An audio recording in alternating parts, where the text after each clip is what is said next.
How can I help my baby poop?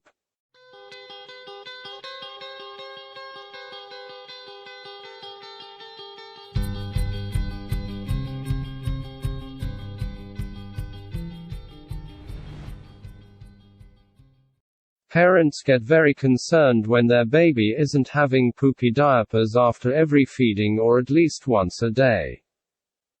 It is very important to understand your baby's changing bowel habits as they grow during the first few weeks of life. Newborns from birth to week 4 May have 1 to 10 bowel movements a day.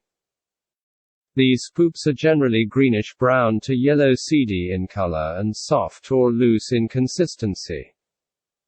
After weeks 4 to 6, the baby can go as many as 4 to 7 days without passing any stools.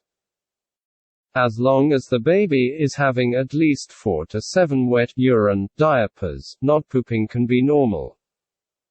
If the baby seems to be having any distress from not having a bowel movement after a few days, you may want to try some of these remedies. Placing the baby's bottom in a basin with warm water can cause the sphincter muscle of the rectum to relax, letting the bowel movement release.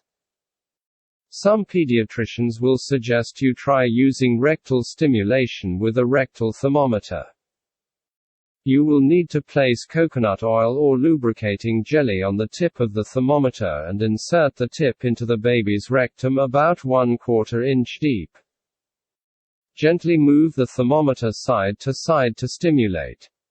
Using a glycerin suppository may promote the baby's ability to have a bowel movement. Place 1/3 to 1/2 of a glycerin suppository stick into the baby's rectum. Breastfeeding moms can have dried apricots, prunes or other foods that promote bowel movements.